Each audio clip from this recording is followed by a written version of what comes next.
And roughly 5,000 Oregon workers may soon walk off the job. Tensions are coming to a head between several Oregon colleges and their classified staff. At Southern Oregon University, the union representing some 200 staff members there say it all may lead to a strike. NBC5's Jennifer Elliott spoke with both sides. It's summer. It's pretty quiet at Southern Oregon University. You wouldn't even know. It's been very difficult. There's unrest developing on campus. What we've seen coming from the other side of the bargaining table has frankly been insulting. Barbara Henson is a classified employee at SOU. When it's not summer, she's an office worker. I'm working at SOU since 2012. She tells us she just started making as much as her son, who's worked at a grocery store for just 2 years. Local union representative David Rako says classified staff make the least of all university employees. And across all the universities, it's about 1,500 who are earning less than $12.58, which is actually low enough to qualify them for food stamps and other forms of public assistance. They include custodians, office workers, nurses, security, landscapers, and IT specialists like himself. You know, and they present a lot of the innovative ideas that have made this university sustainable and more of a green campus and bee friendly. All of those great innovative things that you'd love to see coming out of a university. They say the union does not agree with a recently proposed contract for all classified staff at Oregon's public universities. SOU, Oregon Tech, University of Oregon, Oregon State, Western, Eastern, and Portland State. Rako says it comes down to broken promises and disparity of pay following $100 million allocated to the institutions.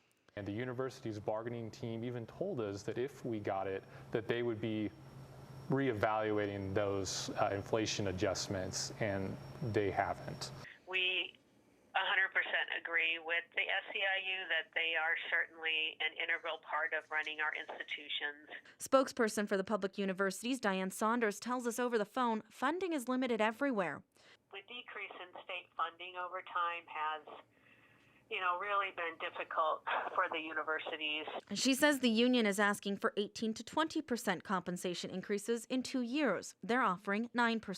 We believe that the 9% increase over 2 years is a very generous pay increase for folks in the state. But Rako says those percentages don't tell the whole story. It would take longer for workers to get a raise. For example, a newly hired custodian under their proposed changes would take 13 years to reach $15 an hour from where they're hired at. He also says their cost of living increase of 1% from their most recent contract isn't keeping up with inflation. Adjustments this year for the other groups on campus, such as the administrators, they gave them a 3% cost of living adjustment in April that was retroactive to January. The contract that they settled with the faculty union here on this campus included a 4% adjustment this year and another 4% guaranteed in 2021.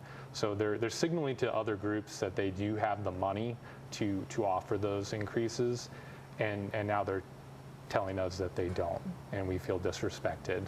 That's putting employees at a crossroads. Henson says if the offer doesn't change, a strike is likely. Seems like most of the sacrificing is being expected from the classified staff.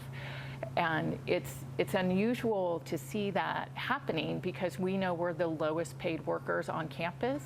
So the cuts that they're presenting to us isn't going to have the same kind of savings to the university as if they did those same cuts from the top. In Ashland, Jennifer Elliott, NBC5 News.